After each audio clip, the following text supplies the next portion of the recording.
We are live. Hey guys, this is Jewish Uncensored. We're here, and basically, pro-Palestine protesters came to New York, Jewish neighborhood, Hasidic neighborhood, and this is Nardine Kiswani's husband, who came to a synagogue, which is 770. It's a Chabad synagogue, and just watch what happens. He goes and tries to antagonize people, ends up getting arrested.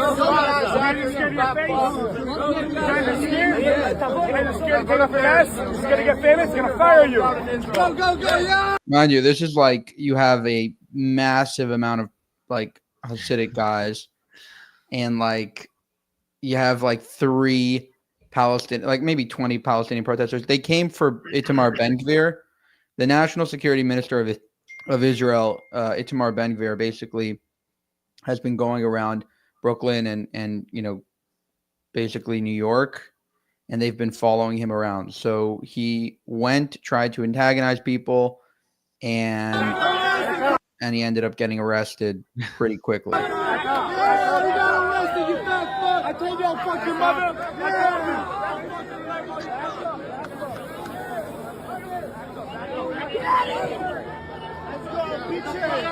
It's funny. I actually know that guy that was cursing. He's a homeless dude, because a lot of times you have like the guy you have like a lot of homeless people in this crowd that are just like around 770 a lot of the time.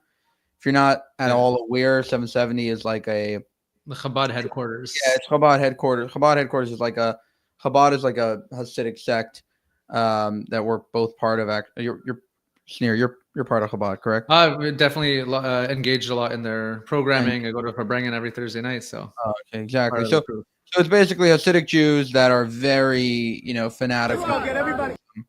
And anyway, they showed up, and it really didn't work out the way that they planned. Because again, they're outnumbered. Usually they're not outnumbered, and usually it probably works out. Yeah, just another thing is that they're generally the more loud of the Hasidic community. So there's like different groups of Hasidim, but the Chabad, they're generally more outspoken. They're less scared of being outgoing and like engaging with the world. There's certain Hasidic communities that are more closed and cloistered into their community. So Chabad is like very outgoing. So they're not scared really of anyone coming to them and really putting out their voice. Yeah. Okay. So like, here's another clip. So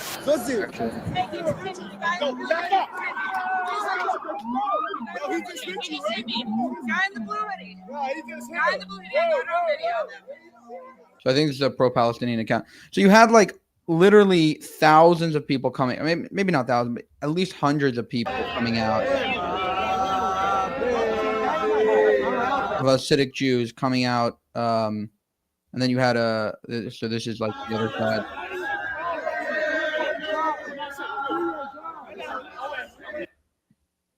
And I was there myself. I gotta be honest, there was tons of cops there, so definitely kudos to them. Mm-hmm. They were on top of it, making sure that everything was taken care of. This is actually community spokesperson Yaakov Berman.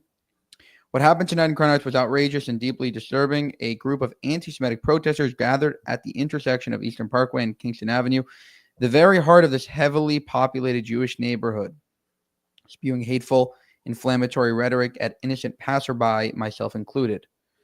They shouted anti-Semitic slogans like "We don't want Zionists here," and genocidal chants like "We don't want two states, we want all of it." The funniest thing is, like, Chabad isn't really a Zionist organization. Sort of like, if you actually think about the ideology, they're not so intertwined. I mean, it has changed since October 7th, but these guys just really hate they also hate the pro-Palestinian crowd. They're not like other Hasidic groups where like Stopmer and the Torah Karta, where they're like sort of with the pro-Pallies, obviously, but they're not like so pro-Zionist. That's why they have Itamar Ben Gvir there, who is an extremist, or considered extreme. I mean, I love the guy, and I like a lot of what he says, but from the other side, he's considered like really, really extreme. So hold on, Right. I'm trying to get a. So again, they were really getting triggered from this one guy who wanted to come. This is inside the synagogue. So this is right inside the synagogue. They were protesting outside. Yeah, It and came just really late. generally, Yeah. generally, it's like much more packed inside from what you're seeing on the street. So if he was in there, that you can, it was probably like standing room only in there. The Chabad 770 is generally packed every day, but when he was Ben Gvir was there, it's probably packed to the Yeah. brim. Seems pretty packed to the brim. Um, okay, so this is outside Yale. So it's not only happening around this synagogue. There's also another sort of incident where he went to. I think it's happening right now, actually. Uh, this is right outside another synagogue where a lot of arrests are being made. Also New York. I think it's Sephardi, maybe.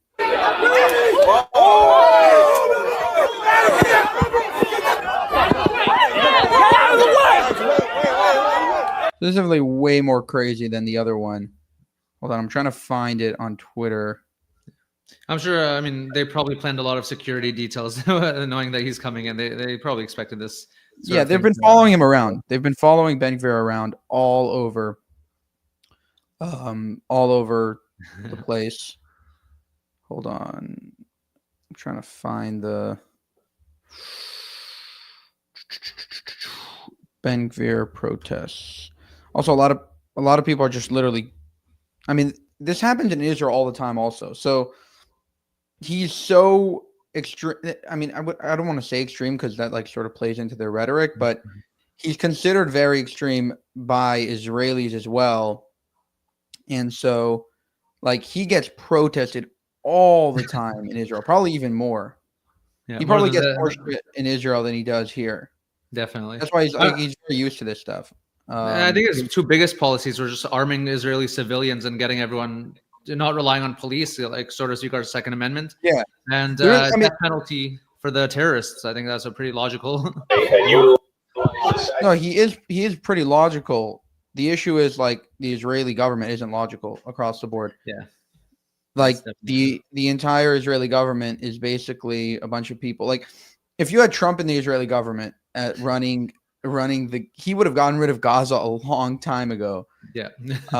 He would not put up with rockets consistently going after him, dealing with all this BS. Again, this is the sheer amount of people. This is outside 770. The sheer amount of just Hasidic Jews that came out. This is one woman. So again, they were sort of bullying them. They took this a little too far, I think, to the point where like police officers were having to protect this one woman, like a mob of Hasidic Jews. Yeah, I mean, but again, they are pretty. They're strong-willed. These people. Yeah, go ahead. I was just saying in Toronto, it's the same story. It's like usually the pro-Pallies come to the Jewish communities and they start problems there. So, it's not surprising people are getting fed up with them coming into your neighborhoods. We don't go to the Palestinian neighborhood, so to speak, and protest whatever they're up for. You're basically asking for it. If you go to a synagogue, you're going to a Jewish, house of worship in order to cause chaos. Obviously, you're not looking for peace. This isn't a peaceful. If you go literally to a synagogue, you're looking to start something, and you're gonna get it. And this is another clip of a heckler just going up, and attacking Ben Gvir. Get the fuck out of New York tomorrow. We know who you are. I'll tell you another thing. You'll be remembered like a Nazi. And Palestine will be free. Palestine will be free.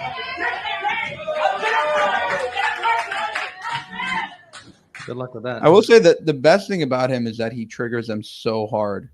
This is he's not even okay. He is pretty powerful, but almost nobody knows about him. And the people that do know, they can't stand him. Hold on, a few were seen arrested after.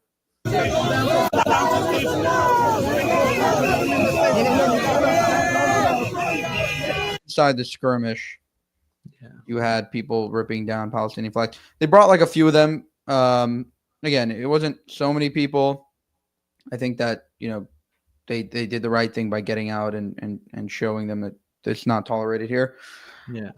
Nardine Kiswani herself wrote, Palestinian protesters in Brooklyn are being attacked by racist Zionist Lubavitchers. But why are you there? Like, you're literally asking for this. Is But just one thing you mentioned earlier was that Chabad, like they're not the most Zionist. I think they're more of a neutral with regards to Israel, because the Lubavitcher Rebbe never visited Israel. Today they have rabbis going to Israel, and their main point is to bring Jews closer to Judaism and God, right? So they're not political in that sense. Yeah, I was speaking about this over Shabbos. It completely changed. It went from like we're sort of anti-Zionist. Then after 1948, we were like, okay, you know, it's already there, so let's try to protect it. And then after October 7th, it's like completely. I mean, after you know the Rebbe sort of, a lot of people don't even know the history, but even the people that do know, after October 7th, they were like, okay, you know, at this point, it's sort of over. This whole like idea that you're gonna try to, you know, be in between is just not gonna happen. Right. And they're very associated with Israel now. I mean, you have Chabad, you have like so many organizations in Israel doing a lot of good work from Chabad. So that was that. Yeah. Just one important point is like even the Rebbe, he was constantly in contact with Israeli politicians throughout the years, and like even Netanyahu, there's a famous meeting he had with Netanyahu way back before when he was just in the UN. So he was always open to dialogue with the leaders, and he always treated them with respect. But again, just politically, they weren't involved in that sense. Yeah. Yeah. So I okay. So it was a pretty much failed protest. I'm gonna jump to why we're making this. The reason why we're making this live stream today is because we passed 200,000 subscribers. Ooh. So that is incredible. Again, we started this whole thing, I would say, right after October 7th. Oh, seriously? Yeah, or maybe November 7th, like a month after, just in order to, because we felt like it was necessary at some point, and even more necessary now, like with the amount of hate towards Jews. But we felt like a lot of leftists were controlling not the Israeli, but the Israeli also, but the Jewish narrative. So we felt like it was pretty necessary to speak out. So that was pretty much why. And it's great that we hit 200,000 subs. Yeah, that's amazing. We'll probably hit, you know, at least 500,000, hopefully by the end of next year. It's just we're also really good at social media, so that's part of the reason why. Like if you're wondering why, because we're not great at speaking. I mean, I'm not that great at speaking, but I understand. Works in progress. Yeah, it's a work in progress. Exactly. Okay. And I've only been with you guys for like a few months. How long have I been with you guys for doing the videos? Yeah, you've been doing. Sneer has been doing videos for us for I think 3-4 months at least. And every now and again, we just decided to sort of hop on the live stream together quickly.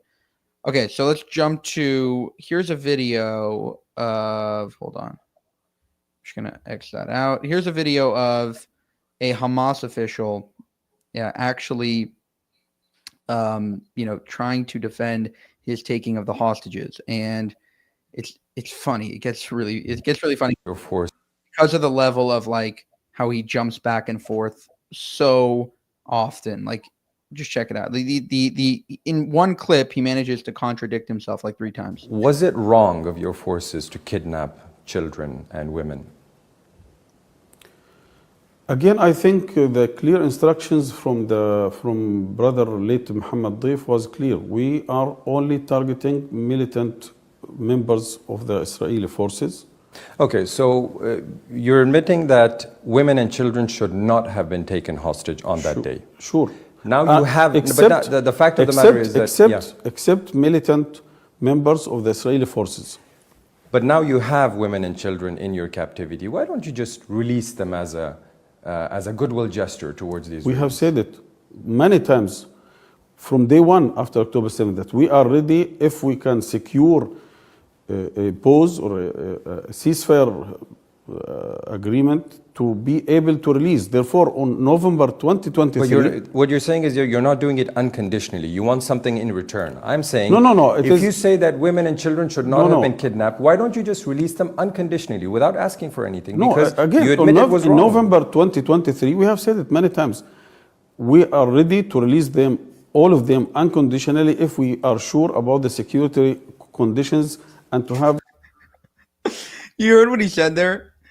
We are ready to release them. Sorry. We are ready to release them unconditionally on condition that Israel goes ahead and make sure that we're never going to go in again and make sure that the war is over.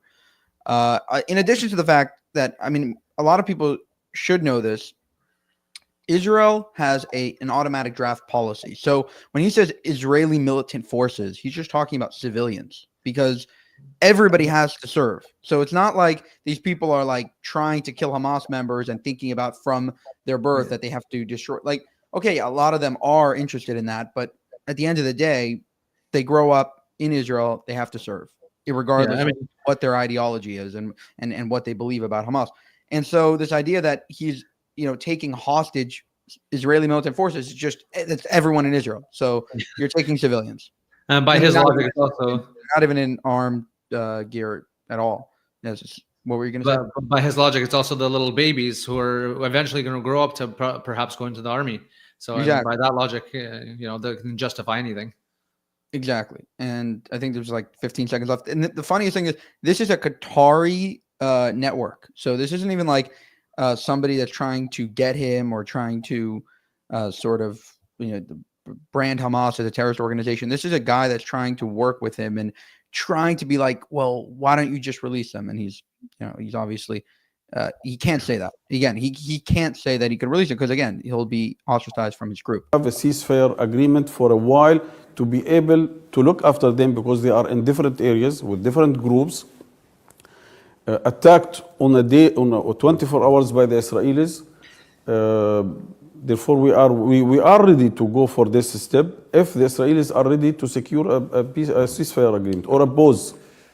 So again, on condition, but let me go back. There's like one point where you'll just see it. She should not have been kidnapped. Here we go. This is like where you'll see the contradiction. Not have been kidnapped. Why don't you just release them unconditionally without asking for anything? No, because again, you admit it was in wrong. November 2023, we have said it many times.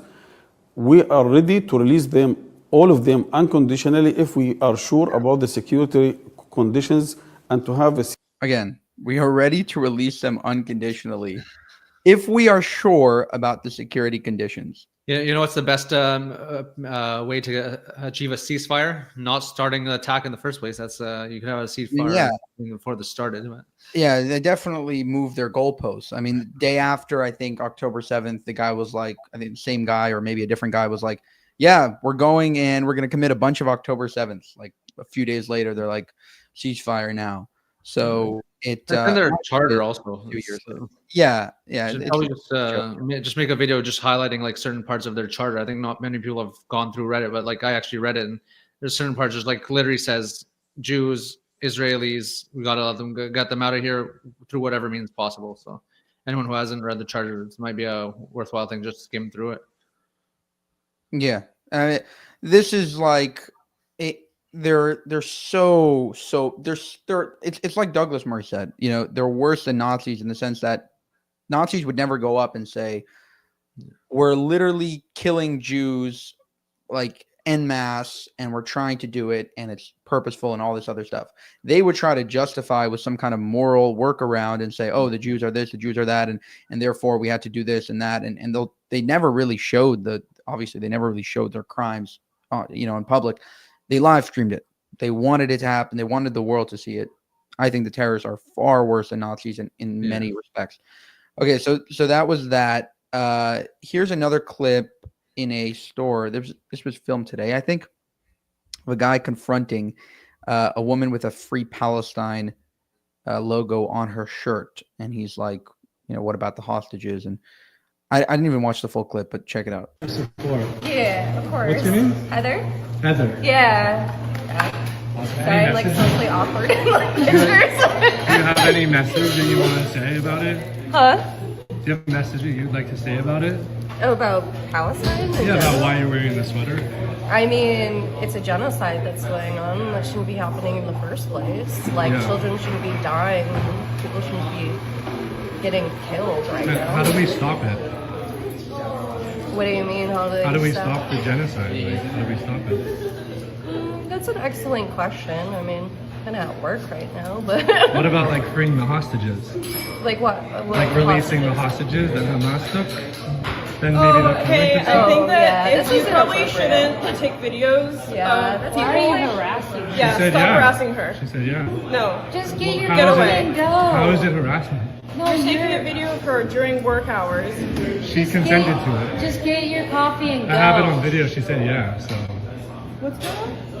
He's being a f***ing dick. Yeah. Leave. why am I being a dick? Because you're harassing her How when did I she's harass when she's someone? trying Because you to know work. How did I harass? Exactly what You you're like doing. not. I have the video. So how did I No, harass? you put this on the internet, you're gonna look like a dick. So go ahead. Why am I a dick? I'm gonna order my coffee so But you why can am get I a out of dick? my city. You're not welcome here. You're not supposed to be recording. Really? It's legal and I already asked for consent. Recording here. You gotta go.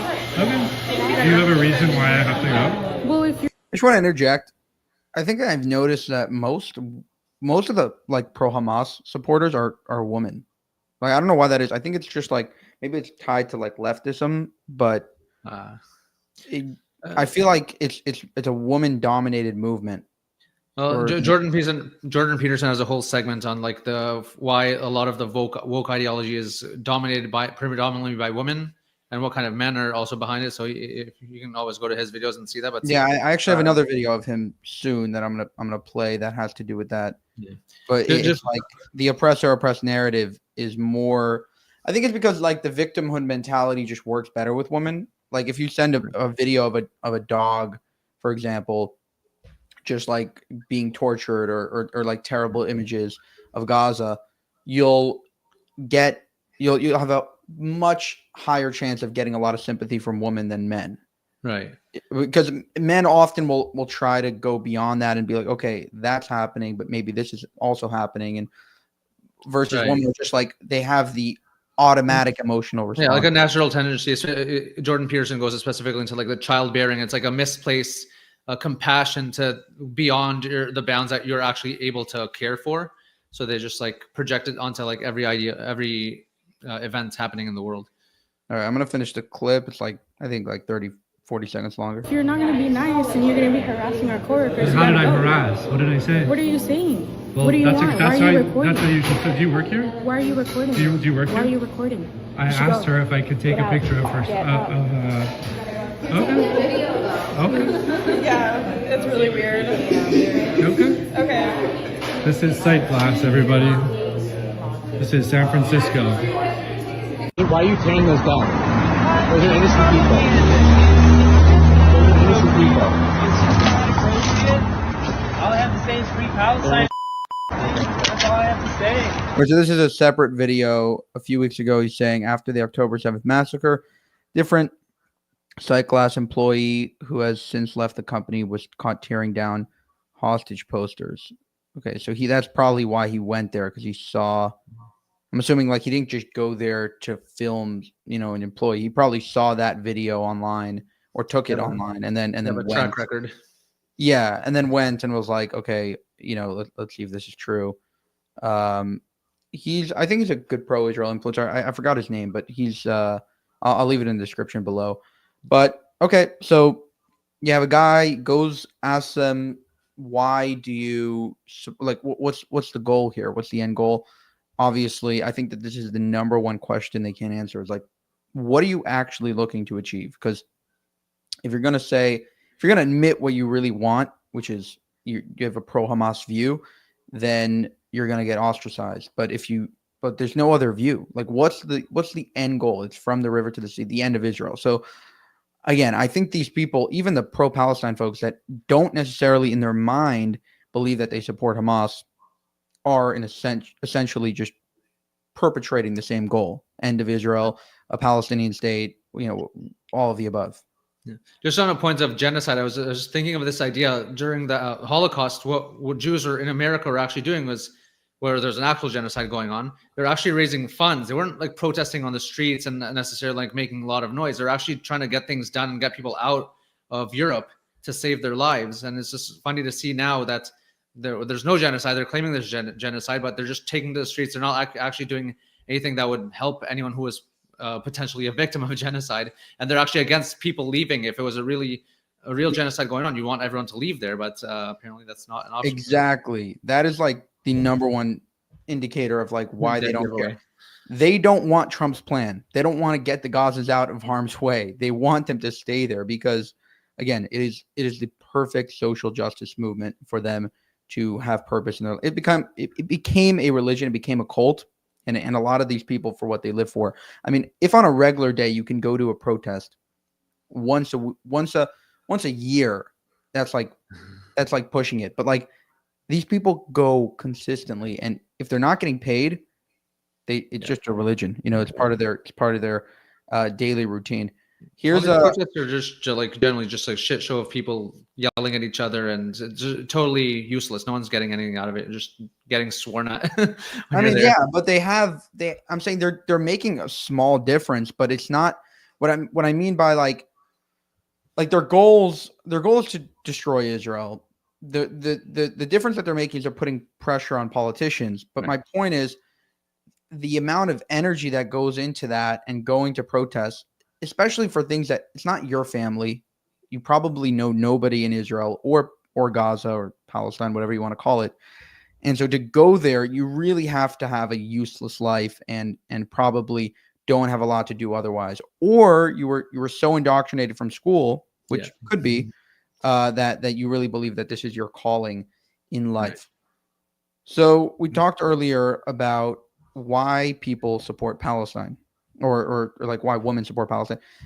I think that this clip is incredible because Jordan Peterson basically breaks down exactly why the college protesters and everybody in college is taking that side as opposed to Israel because they have sort of messed up this oppressor-oppressed narrative. So they believe that the Palestinians are the victims, and therefore, again, if the Palestinians are actually the victims and they commit October 7th, it's a terrible thing, but they're saying, okay, they're just breaking out of jail. And watch him break this down on Bill Maher, and I think that this is a perfect diagnosis. Hold on.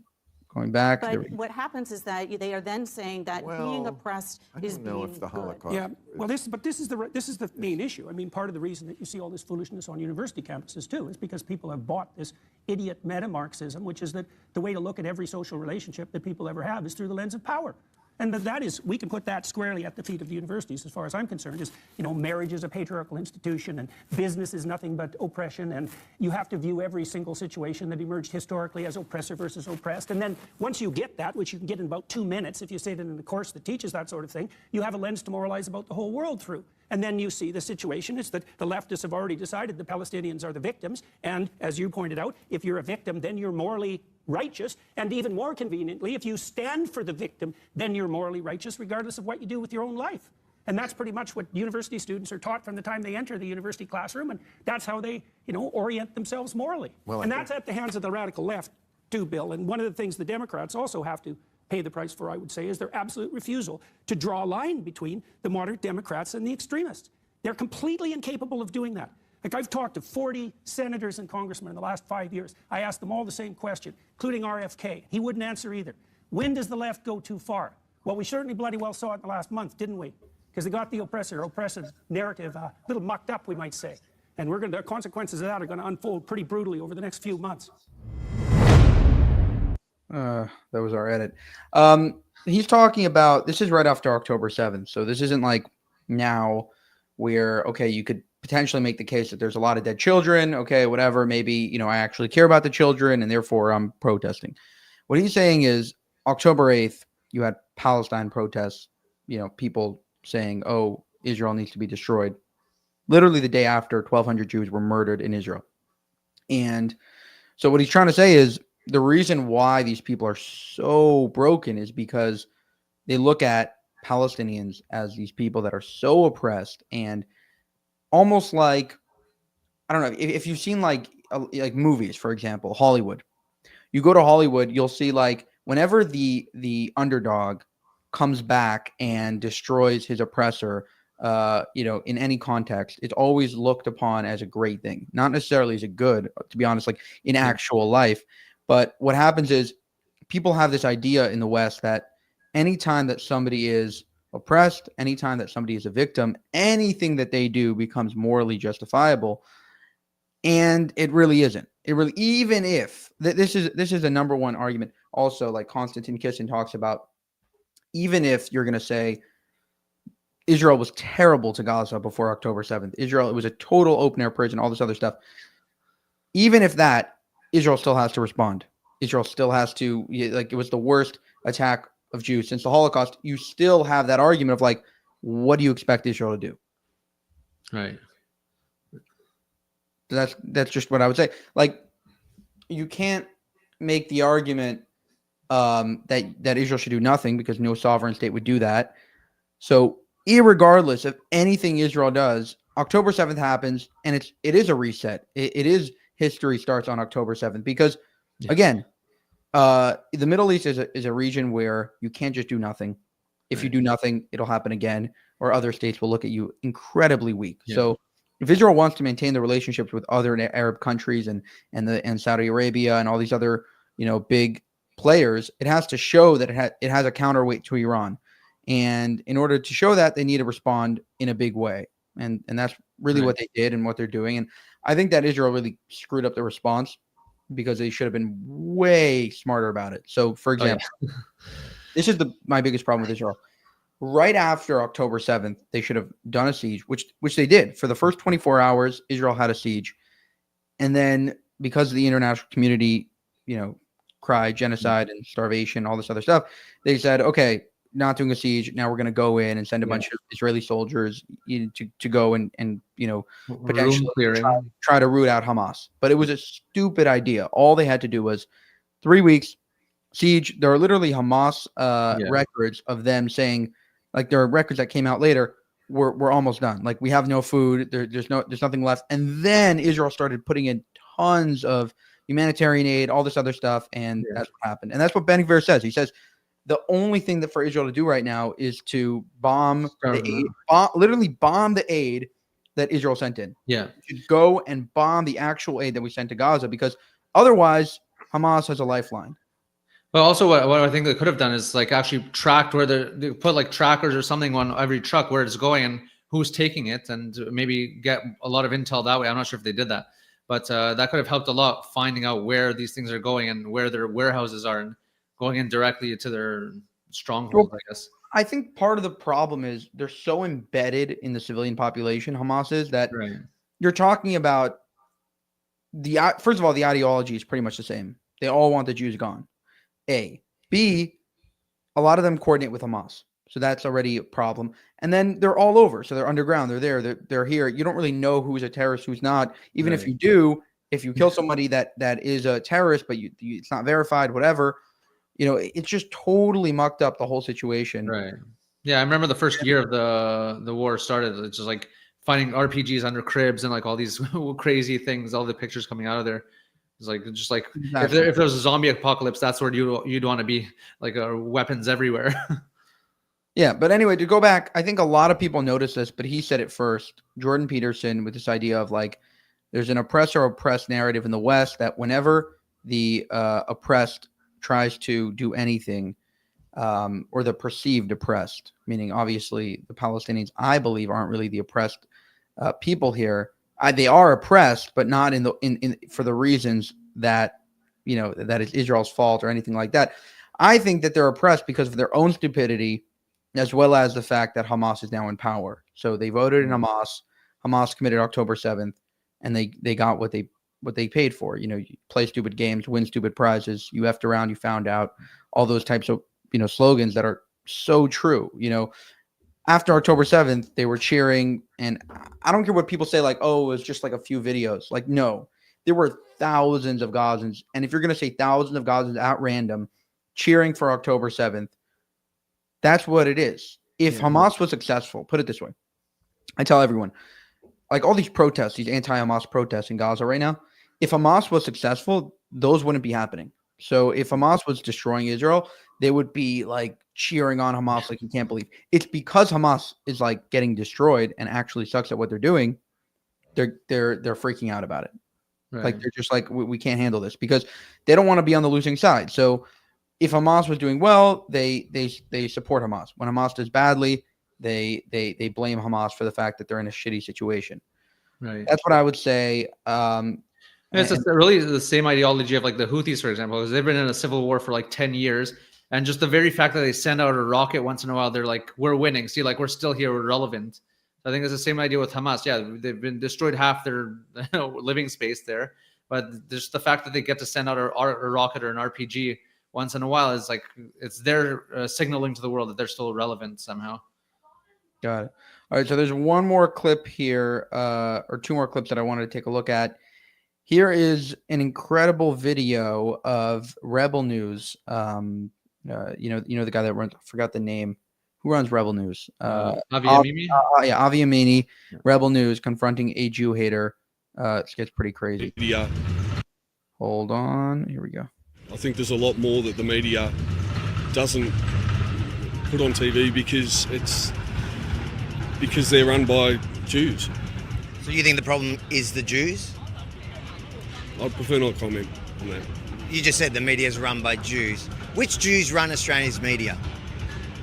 Look, I'm not too sure. I'm not very educated on this, but like, it's just my opinion. Last week I took to the streets of Melbourne to chat with everyday Aussies about their thoughts on the upcoming election. Along the way I met a bloke and had what I would describe as a respectful but eye-opening conversation that laid bare some of the troubling divisions creeping into our great country. Watch the full exchange, it's worth it, then share it with someone who needs to see it. If you appreciate my approach in it, head to followavi.com to join my mailing list and follow me on all platforms so you never miss a thing. How you going, mate? Hold on, Rebel News is Australian or is it? Yeah, they're in Australia. They're Australian, okay. I think they also have a Canadian branch as well. Yeah, they have in Toronto. We see their guys coming out to every protest here. Yeah, got it. Okay. Are you taking the piss getting such a small dog when you're clearly, that's not a dog fit for size? I've always had big dogs, but I thought I'll get a little dog, this time, yeah. Do you feel like people judge you when you have a small dog? A little bit. Tell me, election, are you excited? Not at all. You voting? I will vote, but I'm not sure who, who yet, yeah. Why are you not excited? Because it seems like whoever you choose, nothing happens, It's just the same thing over and over again, Tell me, do you think Australia at the moment is divided? Yeah. In what way? Oh, it's, I don't know. It's just, the politicians, everyone's just, I feel like there's no order in Australia at the moment, It's just, yeah. Do you think one of them can bring back order, or you don't have any faith in either of them?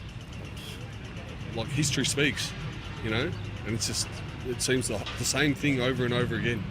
Yeah. Are you from the city? I am from the city, yeah. So you've seen the protests here for now a year and a half? Yeah. How do you feel about those? Look, I'm all for it. Because something's got to change in the world, like, it just seems like the Palestinians, they're just copping it and nothing's getting done, we're funding it. Yeah. So what would you like to see? I'd like to see more funding into homelessness on the people on the streets, living on the streets, and less to war. Yeah. Less funding for war, because it's just shocking. But you want Australia to fund the Palestinians, or you don't want them to fund the Palestinians?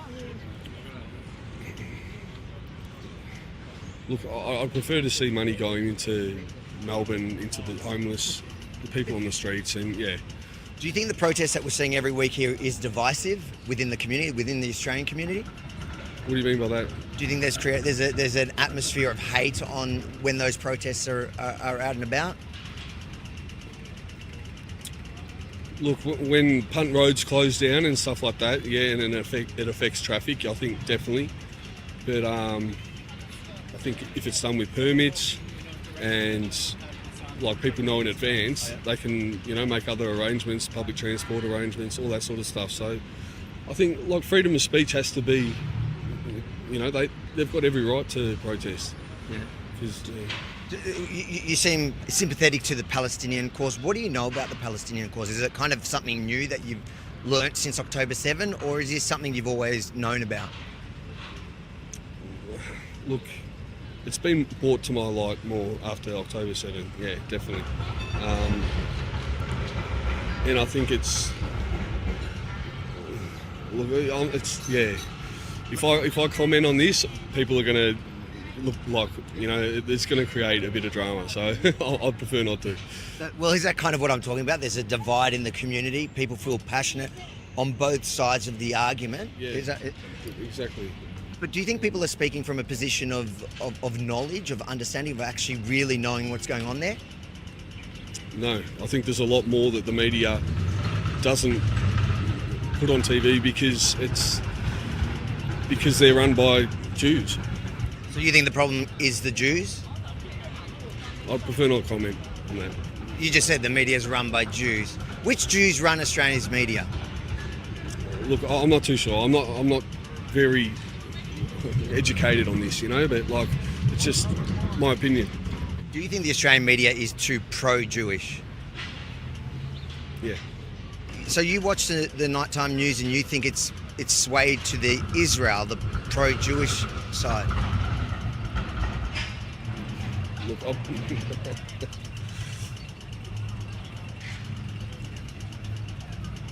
is there something I can't comment here. Is there something? He's acting like Mossad is going to come after him if he says anything about Jews or Israel. It's insane. I mean, his inner yay coming out. I mean, his body language is crazy. How would you think Israel should have reacted after October 7, let's say, when they kidnapped and killed, 1,200 people, raped women, abducted babies? How do you think, let's say it happened in Australia, how would you want the Australian government to have reacted to that? I don't know, maybe do you have siblings? I do have siblings. I've got children of my own as well. Yeah. So if somebody, God forbid, abducted your kids, what would you want the Australian? So I don't know, maybe Indonesia, a terrorist group in Indonesia abducted your kids. What would you want? I'd want a more calculated plan to attack, not just blow up 10 people around, one Palestinian. I think just more calculated sort of plan to solve, for peace. Do you ever is there an example in history of wartime where there was a more calculated plan? Not that I can think of, no.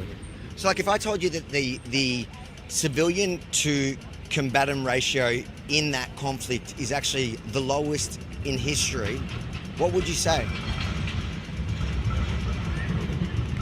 Well, I don't know. I'd want to see facts, yeah. But if it was true, would you be surprised that you don't know that? Yeah, I would. Yeah. So again, I go back to the question, do you really think the Jews are controlling the media when it seems like you actually don't know? But it's run by... Which Jews? Oh, I don't know. But the media is run by Jews. In Australia? So is Melbourne. Which Jews? The media, let's start with the media. Can you give me a name? I can't, no. I haven't looked that far into it, but yeah. Do you know good Jews? 100%. Yeah. So it's certain Jews. No, I'm not against Jews. It seems like you are a little bit. Why can't Jews work in media? They don't run the media in Australia. In Australia, the media's run either the Murdochs, he's not Jewish, or I guess James Packer, he's not Jewish. I don't know who you're pointing to who's Jewish in the media in Australia. The ABC is run by a non-Jew. So I hear it a lot, and it's a conspiracy. But I want to know, can we back it up with facts? I don't have facts, no. Yeah.